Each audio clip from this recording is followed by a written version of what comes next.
We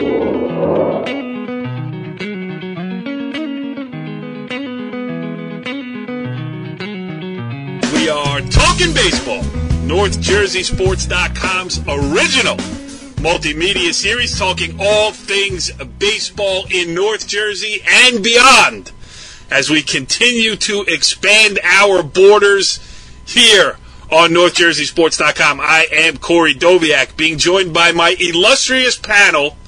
Scratch that. A guy who covers softball day in and day out and likes to get himself on the baseball show. He is one Richie Softball Barton. What's going on, Richie B? Richie Softball, just making it happen. Where are you coming home from? Softball game. and it's getting warmer soon. It's going to be all baseball all the time. Yeah, I heard that in 2004. And our other co-host this evening is a man of many names, formerly known as Joey Chaperone, formerly known as Joey Fashion Show, formerly known as Joey First Base Coach. That nickname lasted just 1 week, as we have a new one for him, Richie B. What is it? What is it? Joey Prima Donna. We're keeping it in the Italian family here.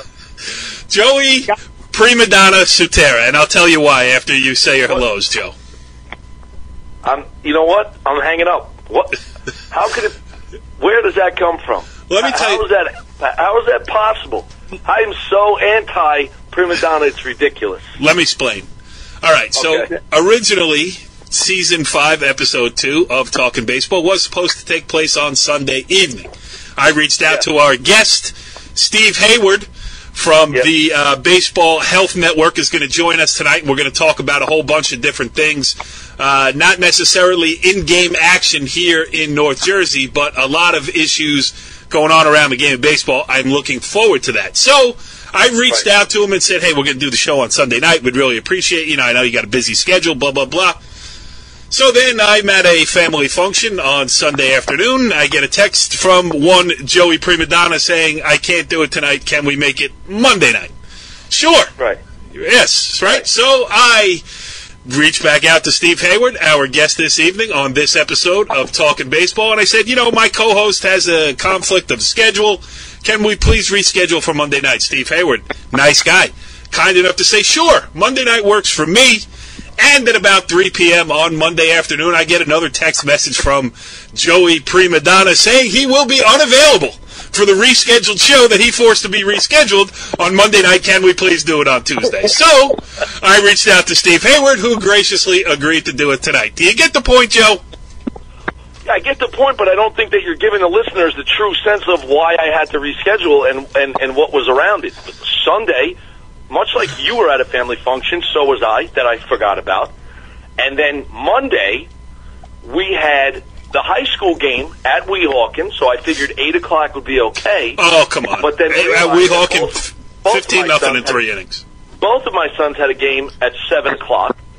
So by the time I had gotten there, it would have been well after 9, because as much as I love doing this show, I love watching my kids play ball even more. So yes, I did request. Aren't they your kids? Why are you so surprised at when their games are scheduled? Because unlike you, Barton, I don't sit in my backyard and play pepper against the fence on one leg by myself in the sleet, okay? I actually have a life, and I have a job, and I have a schedule, and I have 3 kids that all play sports, so I forgot. That's exactly why. So when you tell the public, Joey Prima Donna, it's like, oh, he just wants to reschedule to fit around him. No, that's not the case. As a matter of fact, I asked and tell the public that I asked and said, if you need to move forward, you can. Oh, Rich, I think by making his case, he just made my case, though. Didn't it sound like? Yeah, it's going to be Joey Prima Donna Esquire. Yeah. It was justifiable. It was justifiable. All right, now let's move on. You brought up something interesting there in your eloquent soliloquy there, Joe Prima Donna.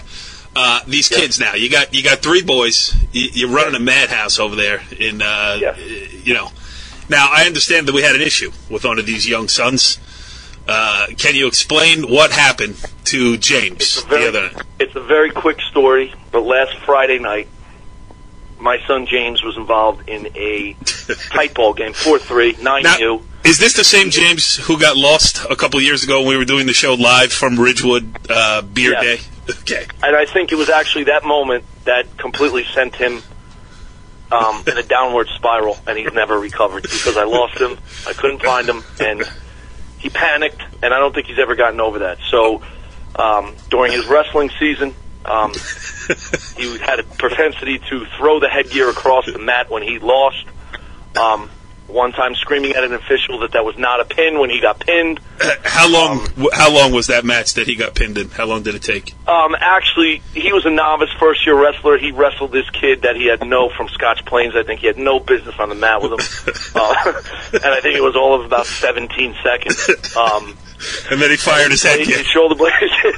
It was actually kind of funny. I was actually watching it with Augie Hoffman from St. Joe's, because Augie's kid was in the tournament too, and we got quite a kick out of it. On Friday night, it was 4-3.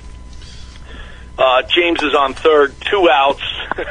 Comebacker to the pitcher, and of course the pitcher throws home, and of course it's a bang-bang play. And James gets punched out and proceeds to argue with the umpire that the tag was on his chest and his foot was on the plate. How old is James? 9.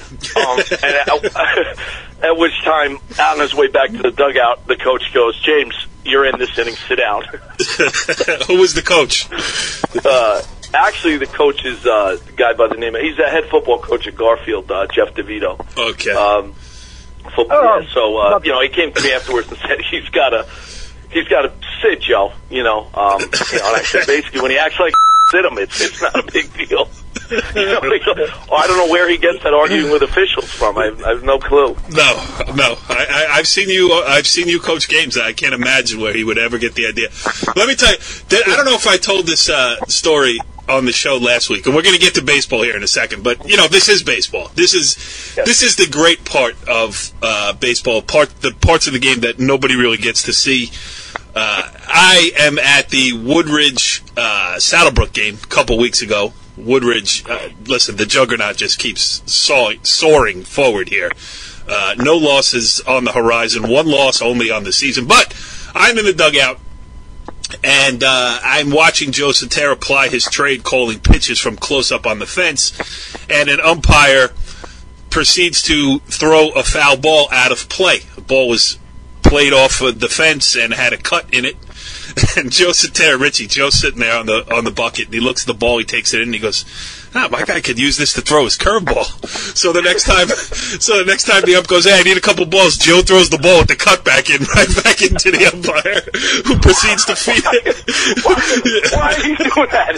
You threw me totally under the bus. The kid probably didn't even know how to use the cut the ball anyway. Hey, Joe, it's just, I'm just, right, and my next point was going to be this man's an administrator. He's a father. He's a coach. I'm also a cheater. I cheat in baseball. And one more reason, Richie B, why he is one of our best friends in the entire world. It is great stuff. I've told that story to 5 different people. I've cried. Quick story. Yeah. All right, let's talk a little baseball here before we bring in Steve. Just going around North Jersey here, a couple things I got to mention. It's pretty wild at the top when you think about it. With Bosco, Bergen, and Joe's, you're talking about the parochials, 3 of the usual 4 participants in the Bergen County semifinals. Now, Bosco beat Bergen the 2 times they played them in the regular season. Then they met up in the Challenger games, and Bergen returned the favor there. Joe's beat Bosco. And as of now, I haven't seen a final score, but I saw that Bosco today, as we taped this on Tuesday evening, was in a dogfight with Indian Hills. They were losing 3-2 in the 5th inning. Not saying they did lose that game because I didn't get a final on Twitter anyway. Say that because you don't know. Well, I'm being as up to date as possible, and I'm here on the old Twitter looking for a score as we speak. I don't see one, but my point is things have tightened up top, and in the middle there are a lot of good teams. I really think. I know I say it every year, but I feel like, and this is one of the things I want to talk to Steve Hayward about too, is that there are a lot of good number 1 pitchers around Bergen County and North Jersey in general, and I think the middle is tightening the gap a little bit on the top, Joe. John Kelly, Rutherford. Right. Rutherford they put it on Hawthorne today, 10-run them, and Hawthorne's a good team. Yeah. I think they might have been undefeated going into that game. They were, Rich, 6-0, I think. And, that's an impressive win. And they're going to be a team to watch going forward because the right draw, the right bracket, if they get hot, I mean, that's a team that can really go deep into the Bergen County tournament. Agreed. They just lost, though, to Pascack Hills, who continues to just a 10-0 shutout over Riverdale today, a 3-2 win over Riverdale yesterday in extra innings, in which Ryan Ramsey struck out 18 hitters in 7 1/3 innings pitched. Doing a little math, that's 22 outs, 18 strikeouts. I saw Waldwick over the weekend. They beat Northern Highlands behind Spencer McNamara, senior lefty going to Post University. He threw great. And on Friday, I saw also in the small schools, I saw Joe Carmesino, a junior right-hander who looks like he's a senior in college, if not older than that. He threw lights out against Cresskill. So, with the way the county tournament is going to be structured this year, there's going to be number ones on number ones all over the place, Joe. And, I think it could make for an interesting... I'm going to be interested to see how it all plays out, but going into it, I'm excited about this change of format.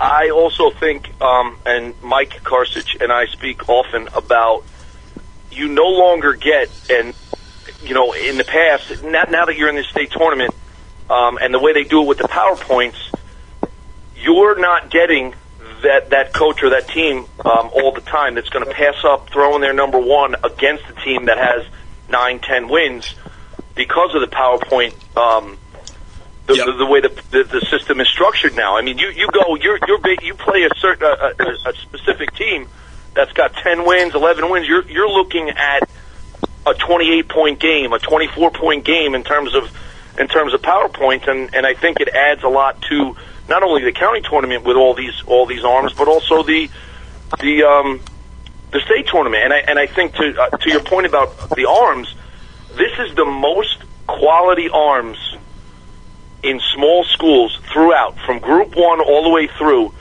I think you're seeing the most quality arms that we've had in this area in a long time. So it's not just me. You're noticing that as well.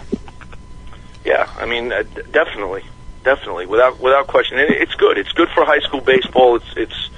It provides the parity and the anything can happen type of approach.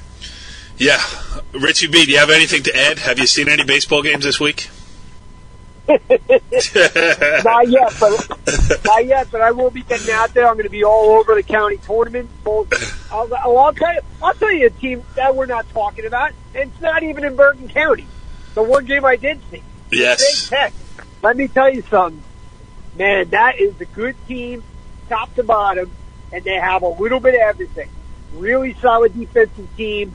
Quality arms led by Marcus Eusebio, who we talked about on the podcast with TJ Hunt as, maybe the most signable prospect in New Jersey. But, I mean, they could hit, they could run, they could hit for power. They're really a complete baseball team that is looking to not only make a run in the county tournament, but looking for a section and maybe even the state title.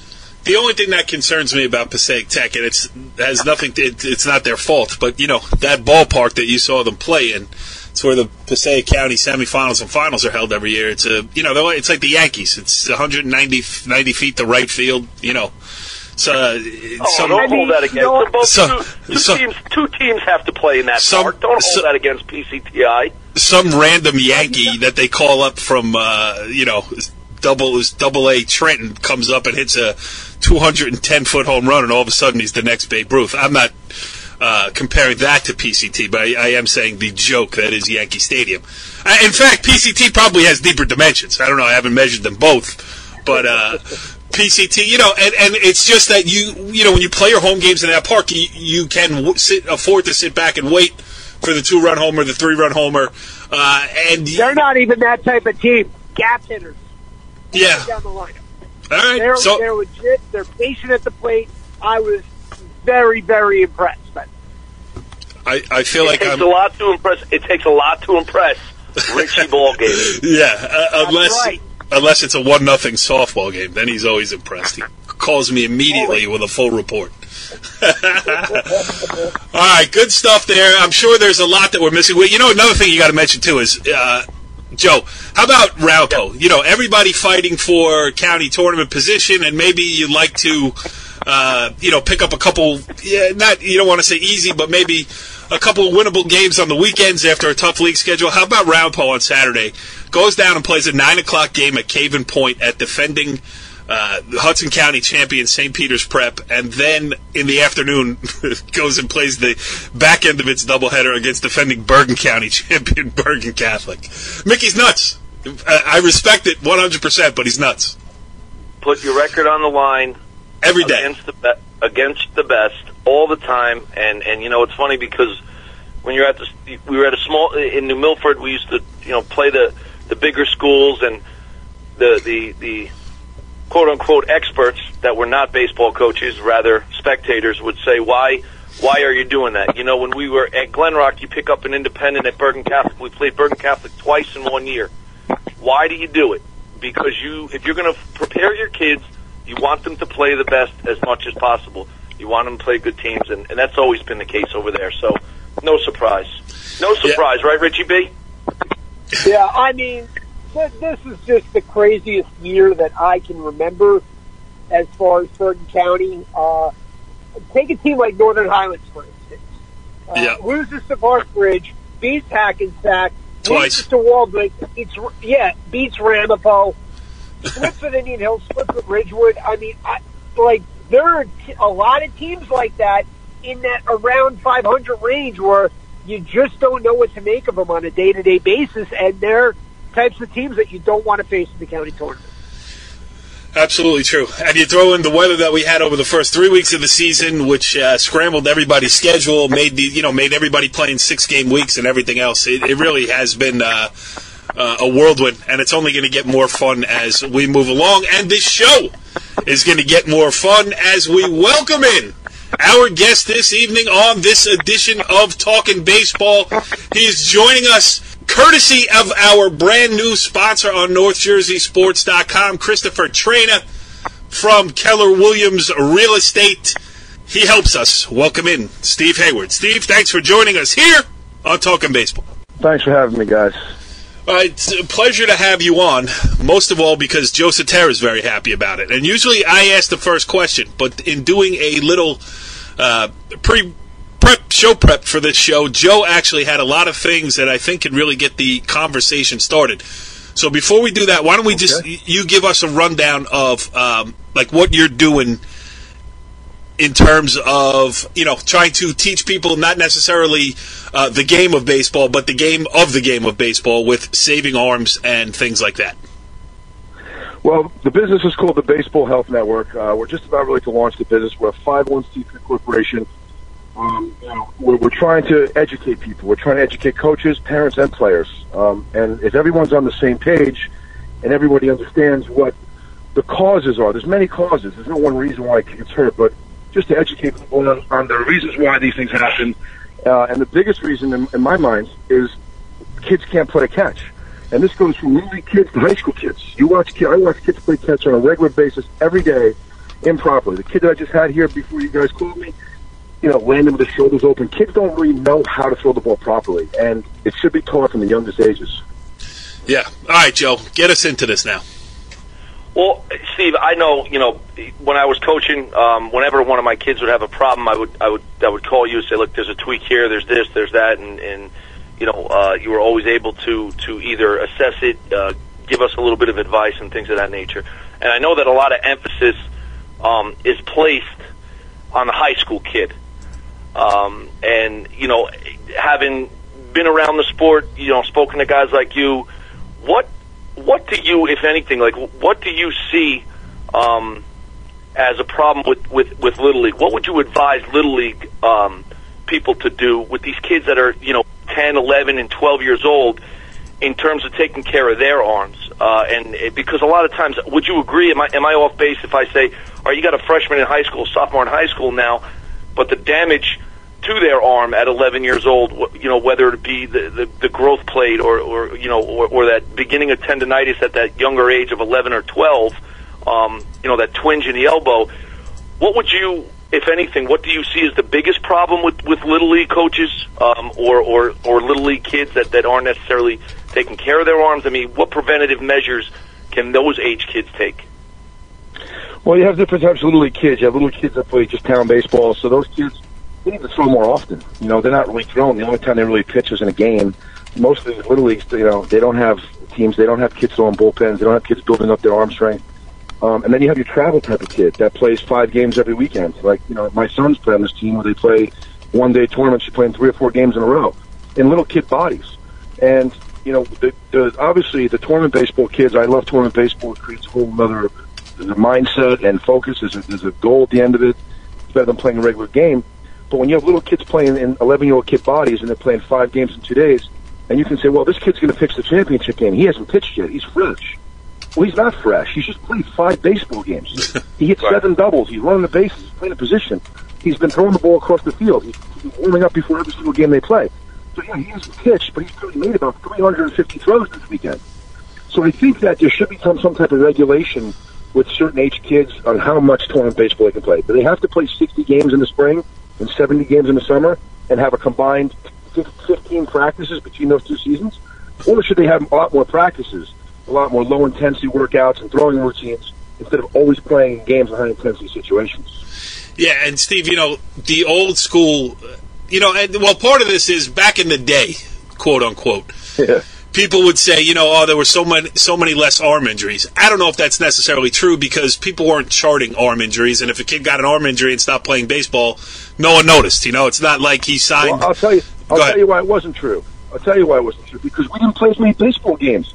Okay. Town baseball, you played for the town All-Star team. You played like 15 to 18 games in the spring, and you played 15 to 20 games in the summer, and that was football season. Yeah. We didn't play game weekend with tournaments, 4 or 5 games. You didn't do that. So, yeah, kids are asked to do a lot more. The workload that we're putting on their bodies, of course they're going to get hurt. How could they not get hurt by stressing? It's not just arm injuries. It's other things. If a kid's legs are tired, his legs are fatigued, he's not going to have as much drive. He's not going to have the hip rotation.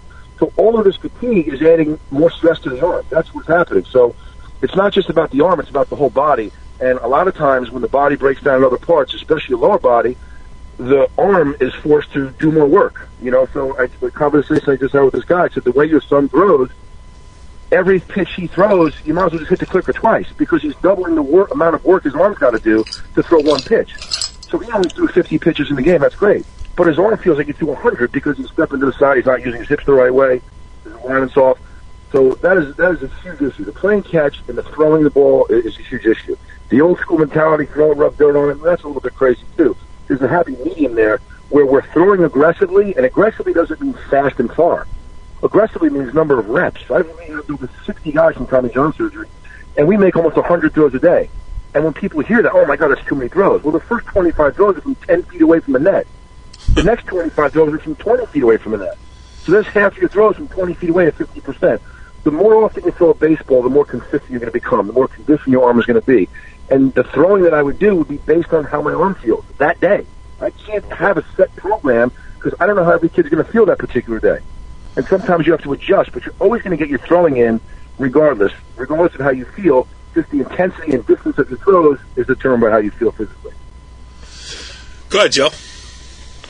No, I mean it's hard sometimes because you just kind of want to sit back and watch a kid play. But Steve, to your point about a kid who goes 5 or 6 days without throwing, and then is made to he's made to pitch. So I've seen it, where a kid has thrown 65 pitches in a little league game, rec game, whatever, and now you got to make a change, and you make the change, and that kid goes from the mound to behind the plate, and it's like you were saying, and I didn't even really ever think about it that way. It's like, okay, his arm hasn't been used for 5 days. We played last Sunday, and he's okay. His arm is good because his arm is rested. When in reality, it's not really conditioned. Correct.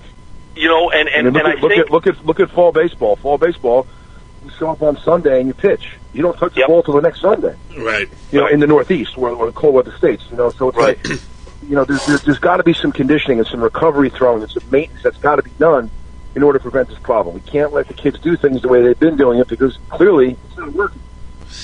Steve, would you say that's like, it's not necessarily the worst thing in the world if a kid goes, say, from the mound to short or from the mound to behind the plate, but what leads up and prepares them for that needs to be ramped up a little bit in terms of the amount of throws they have per week and the conditioning of their arm? 100%. For perfect example, most pitch counts, 12-year-old kids throw 85 pitches in a game, right? So the first day of spring, the first game of the spring. Now, what if this kid that's pitching played travel basketball all winter? Hasn't picked up his glove since July. Right. How do you justify giving him 85 pitches because he's 12? You know, you can't base pitch count on age. You got to base pitch count on what the player did in the previous 2 months. That's what I always tell guys. What have you done over the last 2 months? Oh, I threw a baseball. How many times did you throw a baseball? 4 times. Okay, so your pitch count's 20. You know, if you've only thrown a ball with your dad in the backyard 4 times, I can't put you out there and throw 85 pitches in a game. Right. You know, and another thing is, when youth kids are throwing to catchers, the only time they're throwing to a catcher with a hitter in there usually is in a game. Yes. And a lot of kids are afraid of hitting the batter, so they veer off line the home plate. They're off to the side. You know, we have to have kids in practice throwing to catchers, throwing with hitters standing in there, or even a coach standing in there with a glove so he doesn't get hit. But we have to get these kids used to what they're going to be experiencing. You can't have a kid throwing a bullpen 15 pitches at 50% and expect him to go out there 4 days later in the game and throw 70 pitches at 100%. He's not conditioned for that. It's like training a sprinter run a marathon. They're in good shape in one way, but being in shape to pitch a baseball, a significant amount of pitches, takes training, and you have to prepare for that. So, Steve, say a dad is listening to this. You know, a guy who wasn't a baseball player growing up, his kid loves the game. Give us a quick do's and don'ts, say, for a kid in the, 8 to 12-year-old. What should a dad do, or mom, for that matter? What should they do, and what should they not do? And, because, a lot of times it's up to them to stand up and say to the travel coach, to this coach, that coach, hey, we got an idea of how we want this to work, and what should they be looking for? Well, first of all, I would say that the parents should definitely be overseeing. And I do coaching seminars all the time, and we do free seminars on arm injuries, and people don't show up. It's unbelievable to me. Like, if you're coaching a team where kids are pitching, why are you not giving this information? And we don't want to create any more pain in the neck parents than we already have. It's already growing at a rate that's out of control. Okay, bad question. Time, there are certain well-versed parents that aren't trying to do it for their kids' benefit. They're trying to do it for their kids' health. So, if you see that the coaches aren't paying attention to the arm, how many pitches he's throwing. I'm not a huge pitch count guy. I don't even own a pitch counter. Right. I don't base whether I'm going to keep the kid in the game on the number of pitches he's thrown, unless it's a rehab situation.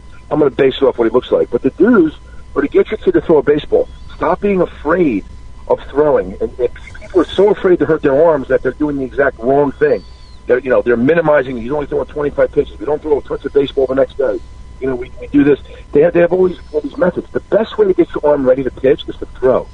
You have to get your arm conditioned. You have to stress your arm so it can handle the stress of games. So if you're always going 40%, 50% in practice, you can't just go in a game and all of a sudden step on the gas. You're not conditioned for it. So I said the do's are to get your kid a net. You don't have to play catch him. You can get him a net that the ball can stop or be caught. You can put it in your garage if it's freezing out. You can put it in your backyard. And you can teach your kid how to throw the ball the right way, which is proper alignment, stepping straight, using your hips first, then rotating your shoulders, taking your fingers out in front of you through the ball, not releasing the ball next to you. But another thing, parents have phones, right? We videotape everything our kids do, but we don't videotape them pitching. We don't videotape them hitting. It's instant feedback. So use your video phone. So when your kid says, I'm not doing that, when he is, you have video proof. And as parents, as a parent of 4 boys, you're always wrong. But the video doesn't lie. So if you're telling your kid to step to the side or his farm is over here, then videotape him. But you got to get them to someone that can teach them how to throw the ball the right way. There's proper throwing mechanics. Now, I don't want to discourage kids from throwing the ball from underneath, sidearm, because that's athleticism. As a real baseball player, when you get older, you have to be able to throw the ball from multiple arm angles. But for most baseball players in the youth level, they need to throw the ball over the top and straight. They need to throw the ball straight. But forget about high or low. If it's high or low, it doesn't matter. If it's straight, it's good. But teaching the kids to throw the ball in a straight line is the most overlooked and undercoached part of baseball, is the playing catch part. We send our kids down the foul line. no matter how old they are, go down and get loose. And kids consistently throw the ball improperly, all over the place, and then they make a bad throw in a game, and the coach says, how do you make a throw like that? Well, you let the kids throw like that every day in practice. Why are the coaches not watching the kids play catch and instructing the most basic skill of baseball? That's what I'm saying. So as a parent, they should be on their kids. What are the don'ts of being a parent? Don't try to coach your own kids, because it doesn't usually work. Your kid doesn't want to hear it from you. So if you're a coach on a team, you coach the other 11 kids, and you tell the other assistant coaches the messages you want to get to your son. Because what's your kid going to do if you say, roll his eyes and not listen to you, and you're just going to get you aggravated, you're mad at him, he's mad at you, you get home, and now it's a mess. Don't try to coach your own kid. Be a teammate, be a supporter, give him a high five. When you feel like you have something, something constructive criticism to give to him, it's very simple. Just shut up. That's what I do. It's really hard to do it. It's really hard to do it, and I've done it with my own kids. I'm squeezing the steering wheel. Yeah. And I'm like, you didn't do this, you didn't do this. And I'm like, just shut up. Just let my kid enjoy his moments, whether it's good or bad. If he wants to talk to me later about it, the next day about it, I will. And it's really hard to do. I get the same emotions that people get when you see your kid not playing or see your kid fail. I get the same emotions. And I want to do the same thing they're doing, but don't do it. Right. Don't embarrass your kid. Don't get your kid upset. Learn to be quiet. That's what I would say the dudes at parents are. Just be quiet and be your kid's fan. That's great. And, it's advice that my co-host over there, Joe Sutera, should take. Steve, you don't know this, but his son just got... talking to him. His son just got tossed out of the game for arguing an umpire when he got tagged out at home plate. So let that sink in, Sutera. It's funny that, Steve, you say that, because there's a bunch of guys here that coach that team, and we will not deliver messages. We won't talk to our kids. If there is something, you kind of walk over and say, hey, do me a favor, tell him his front side's opening up a little bit, do this, because you're 100% on the head, especially if you are a guy like yourself who has coached the game and knows the game. As knowledgeable as you are, your kids don't care. Your kids don't care that dad did this at this point in their life. They just see it as you telling them, once again, that they're doing something wrong, and they don't see it as constructive. So, it is a very fine line, and it's delicate to be able to deliver that message. Steve, no doubt. Quick question for you. Any kid I've ever coached, and the guys that use this method, maybe Steve, you're going to tell me I'm wrong. Talk to me about weighted baseballs. Talk to me about the weighted baseballs and what you feel about them. Is it something you can't answer? I'm still on the fence about it. I do think that certain things in certain programs are good. Things that have been done for years. They didn't just make this up. Doing reverse throws, they've been done for years. Those guys, I mentioned programs, but those programs, these guys are smart enough to market it, put it in a bottle, right? Here's the problem I have with weighted baseballs. It's not going to work for every kid, and for a kid to buy a weighted ball program and try to do it on his own, it's no good, because like I just said, most kids can't throw a 5-ounce baseball correctly. Now we're going to throw a 10-ounce baseball. I do think that there's probably, and I don't know this for sure, this is my opinion, I think there's some guys that can benefit from some of that stuff. Here's my issue with it. The most high-risk kids for Tommy John surgery are 14 to 19 years old, high school age kids, right? Most of those kids are the ones that are buying these programs, right? I don't see too many young kids buying these programs. The problem I have is if they're the most high-risk for Tommy John surgery, that means that prior, like you said earlier, all the baseball they played up to that point, 9, 10, 11, 12, 13, 14, all the damage was done then.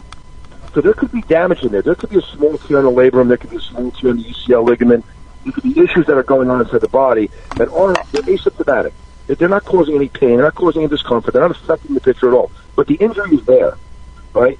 Now what happens when you throw a heavier baseball? The point of throwing a heavier ball is to increase external rotation. And when you increase external rotation, you're also stretching that UCL ligament to the point of failure. Every fastball you throw, your ligament literally stretches to the point of failure. That's a fact. So if you're adding weight, you're trying to increase that range of motion, which in turn is stretching that ligament even further. So to me, unless a kid gets an MRI of his shoulder and his elbow prior to that program, so he knows what's going on inside, I think it can be very dangerous. Again, I think there's certain levels of player, maybe pro guys and college guys who are physically stronger, mechanically sound. I think maybe they can benefit from it. I haven't done that much research on it, but I will tell you, when I hear the word weighted baseballs, the first thought in my head is it scares me. It scares me for most people. And also, when you think about this, everything is about velocity. It's all about velocity. Yes. You don't have kids that can throw 2 pitches to strikes, but we're all focused on speed. I'm a scout for the Rays. I know exactly how important speed is at a certain age level. But I think that people are focusing so much on speed, and the radar guns in the big leagues are 100 miles an hour, 99 miles an hour. It's all fancy. It's all sexy. But at what cost are we trying to get velocity? Because on the average, those programs only increase the velocity 2.5 miles an hour. So if you really want to risk potential injury for 2 miles an hour, I just don't see it. And I hear all the stories on 8, 12, 14 miles an hour difference. Yeah. On what planet is that happening? That doesn't happen. So I just think they're dangerous. I think they're really cautious with it. I think unless you have really good, solid throwing mechanics and understanding how to use your body properly, I think they're a disaster waiting to happen. And, the greatest pitcher of my generation was Greg Maddux. That was not velocity related. And the other thing is save those pitches, save the stretching of the UCL, save the stretching of that tender ligament for when you are on the walk year of your contract in the major leagues hoping to get a $100-200 million contract. Let's get there first. Yeah. Right? Yeah, and let's wait till let's wait till these kids' forearms are developed. Let's wait till their biceps and their triceps are developed to protect their elbow. So they understand, they can withstand the workload. It's just like there's a crazy world of baseball. Like it's about velocity. You want 13-year-old kids on a major league size field for what reason? Right. Most 13-year-old kids are playing in 50, 70 fields. These kids are 72 pounds. Right. And they're pitching at 60 feet. And the funny is, well, that's not funny. It's actually sad. But when do we introduce kids to the big field? In the fall of their 12-year-old season. So they did winter training, they pitched an entire spring season, they pitched an entire summer season, and as long as it's the most fatigued part of the year, we're going to add 10 feet to the distance of pitching. Right. It's like this is common sense stuff, but unfortunately common sense isn't common practice. And I'm not coming up with like this new way of doing things. It's just like being sensible. Why are kids to 13 on a 60-foot mound? Like, why is everyone in such a rush to get to the big field? Why is everyone in such a rush to play a million? We're forcing this injury. This injury epidemic is not going away with the thought process that we have around youth baseball. It's not happening. It's not the kids, it's the adults. Steve, I know, last one from me here. We've kept you on here a long time, and we really appreciate you taking time out to talk to us. We were talking at the top of the show that right now, and it could just be a good run of good players all coming through here together. But, as I've noticed, walking around the fields here of the games I've been able to get to, I've seen a lot of legitimate number one pitchers, and I'm talking about on the high school level, of course. But, like I was at Emerson, I saw Joe Carmesino. I was at Waldwick, I saw Spencer McNamara. I've seen Pascal Kills twice. I've seen Jack Brodsky. I've seen Brandon Siegenthaler. They have a kid, Ryan Ramsey, who, make a long story short, is this just a product of a good group of kids coming through at the same time, a coincidence? Or do you, like I do a lot of stuff on the wrestling side of it too, where wrestling has become so specialized that it's now separated between the kids who wrestle all year long and do the specialized training. They're the state champions, and you can't find anybody to go 5-5, at the 103-pound weight class. Is baseball getting like that, where you're getting the kids who are getting this kind of training? And those are the results that I'm seeing coming through because of this off-season program stuff. I mean, are we helping them or hurting them? Or is it, I think we're helping them and hurting them. I think that we're helping kids physically, stronger, and more aware of their body and their movement and things like that. You see kids like Jack Brodsky is a kid that I've been training since he's, 8 years old. And I think that it's good. I think that also that I was one of the first guys in this baseball training business. So, we didn't know kids that went to lessons. We were the first guys to do it. So Now you have kids that do lessons, and they think they know more about baseball than they really do. They think because they go to lessons, they're more involved with what goes on. Right. I hear college kids, my coach doesn't know what he's talking about. Your coach has been here for 30 years. He doesn't know what he's talking about. I think that players think they know more than they do about the game. I think they know more about the skills of the game because you practice the skills. But the baseball knowledge is horrendous. The baseball IQ of high school baseball players is really sad. It really is. They don't focus on the running the bases. They don't understand situations. The skills are better. The work ethic is better because there's more guys you can go to. You can be more prepared for the season. You're facing live pitching now in the wintertime where you never even hit in the wintertime. You show up the first day of practice. So I think we're helping them in a lot of ways. I think we're educating them in a lot of ways.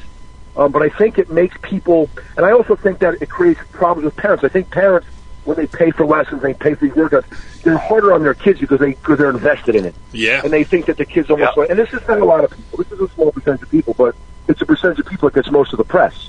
You know, they're the parents that are on there. Oh, you got to swim harder. Keep your head. And you make parents think they know more than they know because the parents sit there and listen to the lessons. So I think we've done a lot of good with baseball training. I think the year-round playing of games is a bad idea. I think year-round training is a good idea. I don't think you need to take 3 months off of throwing. I think that some kids may have to. You're still a high school kid that throws 70 innings in the spring and throws another 60, 70 innings in the summer and has an aggressive fall. Yeah, that kid could probably take more time off. But let's face it, how many kids are pitching 60 innings in the spring? What are we taking 3 months off for? We can't throw a baseball twice a week at 50% into a net in my garage, for 50 throws every other day? Yep.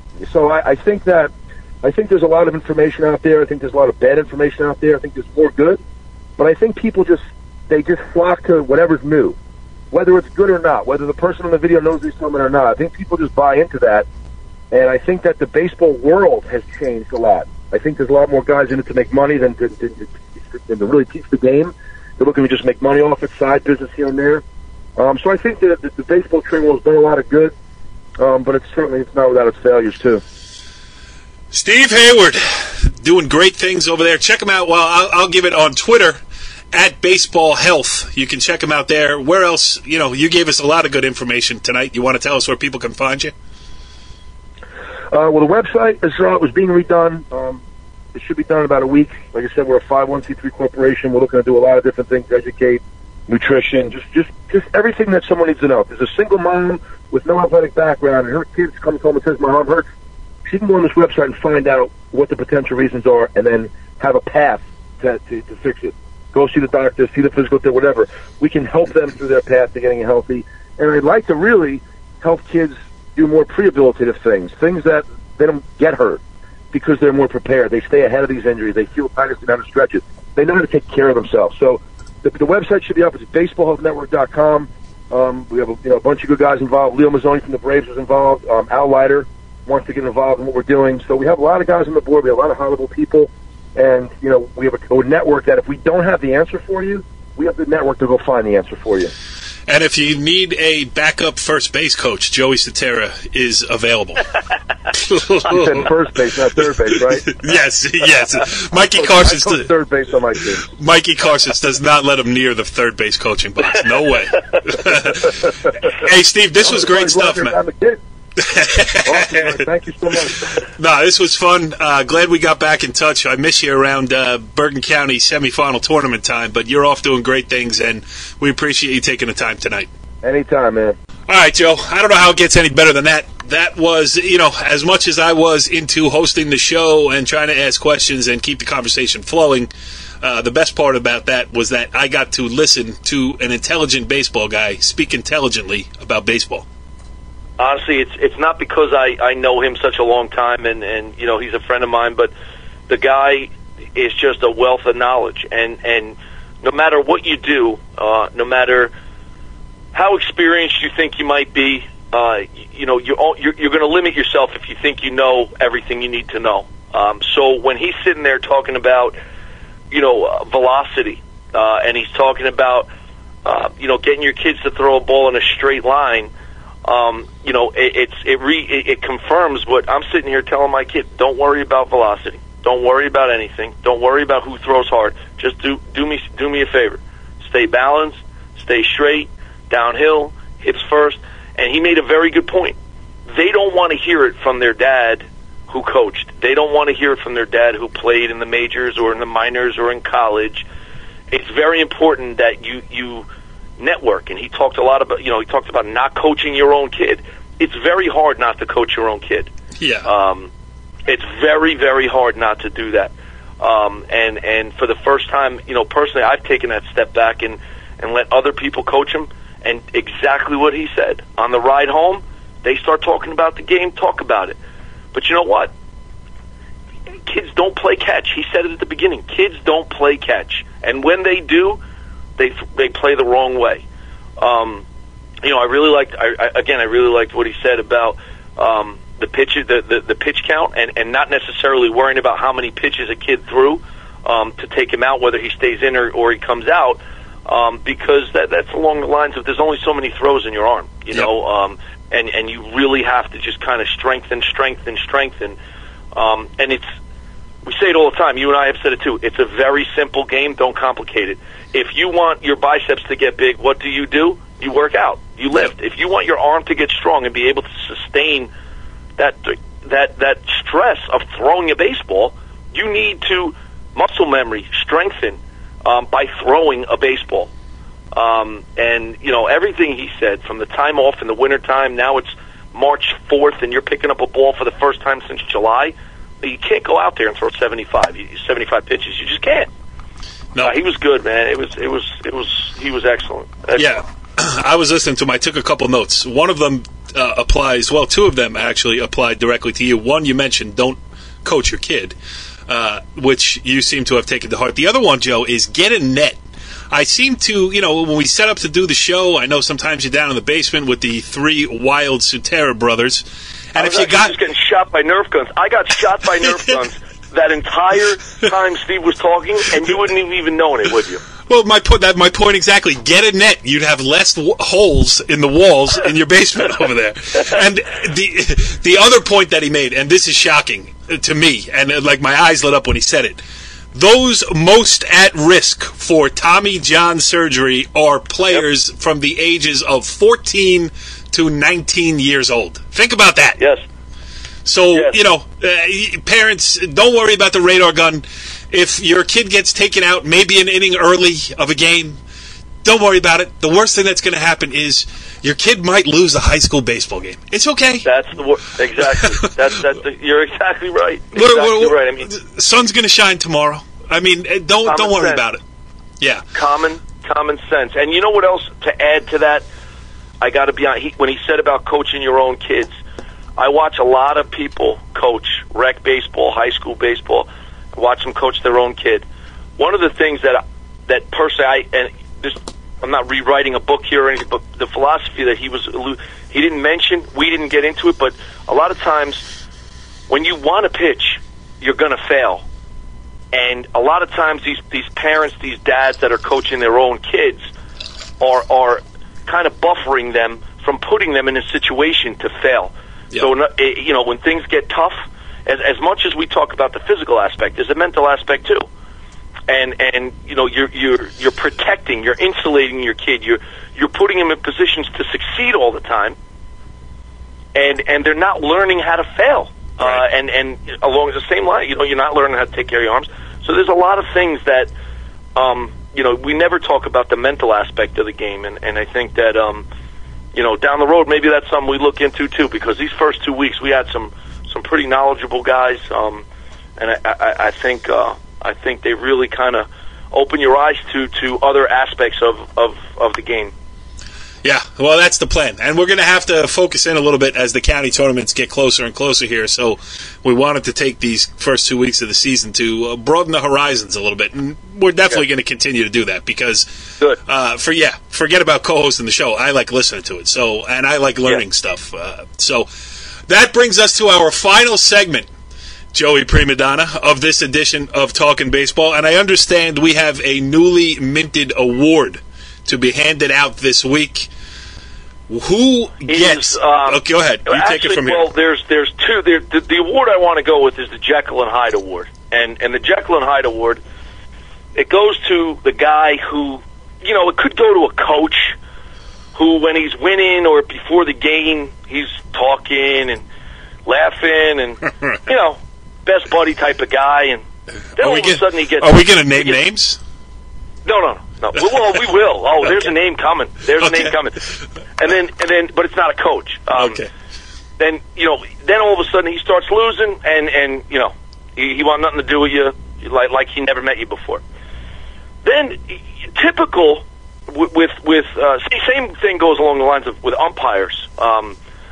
You know, pre-game you're talking. You know, a lot of these guys, they're all good guys, and you're talking, and then all of a sudden maybe you feel a call goes against you, and bam, there's the Jekyll and Hyde Award. So this week's, the first recipient of the Jekyll and Hyde Award goes to one of the best guys in high school baseball with one of the best strike zones in high school baseball. but he receives the Jekyll and Hyde Award, and it goes to Eddie Ahern. Eddie Ahern, Eddie. the inaugural recipient of the Jekyll and Hyde Award, handed out here on Talkin Baseball. Yeah. Joe, why? Well, I'll explain. Eddie came down, and the first thing he starts yelling is, "Joey, first base coach! Hey, Joey!" And we're laughing, and we're hooting and hollering, and it's a good time. And it was us against Lodi, rec day, good game.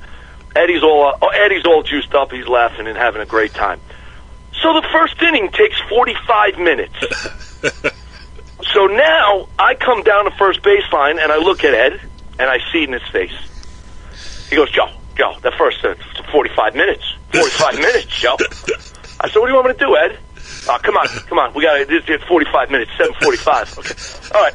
So right, 7 o'clock start. No, it was a 6:30 start, and the inning went till 7:21. Yeah, I looked at my watch and told him what time it was. Corey Doviak is on his way to his car at that point. Gone. So now, there was a play at second base, and I thought that the guy got pulled to right field. I thought the Lodi second baseman got pulled off the bag. And, I wasn't screaming and hollering, but I didn't let it go. I was coming down like, come on. He got pulled. You got to see that. Come on. So Eddie finally goes, that's enough. I was like, so I come out in between innings. I said, Eddie, what's the matter with you, buddy? I'm like, we were all laughing before. Now you're all short and pissed off and grumpy. And he goes, Joe, once or twice, Joe, okay, but let it go. Let it go. And then he hits me with the line, you're the assistant coach. I don't have to take it from you. Joey, first base coach. Eddie, exactly. I'm surprised he didn't say you're a first base coach. Get back in the box. Lo and behold, as the principal of Woodridge High School. Right. Now you're an administrator, yes. Eddie works the game, and the vouchers come across my desk for final approval. So, Eddie, don't call our business office when the check doesn't come. It's on my desk.